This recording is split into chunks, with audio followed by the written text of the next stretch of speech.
Welcome to this Windows channel, and this is the Tech News Update. We are Tuesday, May the 1st, 2018.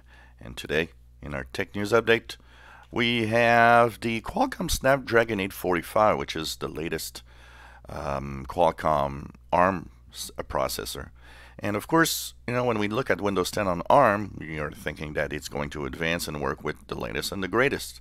But yet, Windows 10 on ARM is still not working on Snapdragon 845, and all the devices available are still 835, which makes you wonder, are they still working on the ARM version of Windows 10? What are they doing exactly? But it's kind of an interesting thing that you'd think that, the latest updates would work on the latest versions.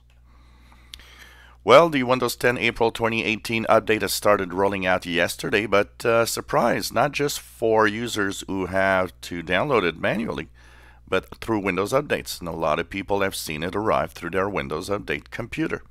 So of course, you can also go and download the latest image and create your bootable media to use it, of course, do clean installs. So check it out.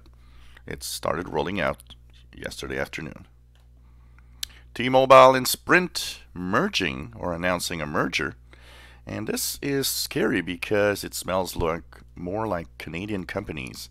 Here in Canada, we had tons of little companies that would actually offer smartphone and cell coverage. Well, now we only have like 3 big players.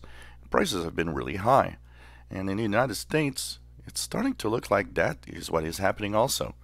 All the companies merging together to form a couple of big companies that will just do whatever they want. If you are using Windows Defender and OneDrive, well, which is interesting is that before it was only for the enterprise version, so only business customers would have had that version, but now Windows Defender and OneDrive File Restore are now integrated for consumers actually. Sorry for the phone. If you're hit with ransomware, you'll now be able to restore your files, and of course we'll be looking at that because we'll have to do videos to talk about it if for whatever reason you need to go back in time. Amazon Web Services is now blocking domain fronting also. We talked about this a few weeks ago. Google started doing so, blocking the domain fronting, and because it's a way to bypass firewalls and bypass security very often. But now even Amazon Web Services says, well, we're closing down that loophole that led many websites to basically be visible where it should not have been visible. Fake news in Malaysia is taken very seriously. We were talking a couple of weeks back that they had a new law that you could actually have a jail sentence for fake news. Well, the first offense of this new law seems a man has been sentenced to 1 month in jail for publishing fake news about how law enforcement took a lot of time for something that happened in the country when it was actually not true, apparently. So kind of an interesting side to fake news here. Comcast is losing TV subscribers, but now it might actually not lose as many as it used to for a very simple reason. It has decided that if you are an internet user, you must subscribe to a TV service if you want to have a speed boost. So that means if you're on internet and you want to have that new, faster internet, that they offer, well, without a TV subscription, you won't be able to get it. Which is kind of a sneaky way of getting you back into TV.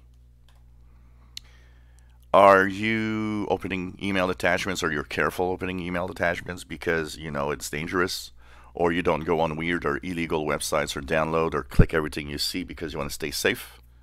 Well, are you using USB sticks and actually, plugging in that USB thumb drive from your friends on your computer?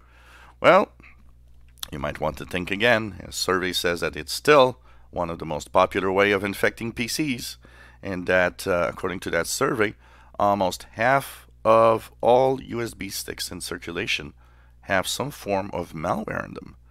That's scary, and maybe you should think twice before saying yes to a friend that wants to basically plug in their USB stick on your PC. Do you have the Galaxy S7 Edge? Some users are reporting that they are starting to see the Oreo or Android 8 actually upgrading their devices. Now, it seems to be that it's more in the UK right now, but it would seem that the Samsung is starting to slowly push it, see how it goes with users. And of course, that means that more and more users will see it at some point. I did check my S7 this morning and nothing's there, but it also means that we're close to having an Oreo or Android 8 upgrade for the S7. A interesting little study that was actually released is looking at cheap power adapters. You know, the ones that look like Apple cubes, white cubes, but in reality are the ones that are actually made in China and basically are just clones. Well, better be careful, because a lot of them have actually really, really bad constructions and are fire hazard, basically. So if you're buying one of these cheap Chinese made ones, be very careful. Never leave it alone, and never leave it plugged in all the time. Here in Canada, we have a few stories of one of these little power cubes actually setting homes on fire, so we got to be careful with that. And before we leave, of course, one of the things that you should know is that according to Tech Radar, you can still upgrade for free to Windows 10 using assistive technology. Even though Microsoft said that was closed, nope, it's still available. And of course, you can still upgrade with a valid Windows 7, Windows 8 key for free. So that means you still can get Windows 10 for free as of today, May 1st, 2018. If you enjoy my videos, please subscribe, give us thumbs up, and thank you so much for following us on this channel.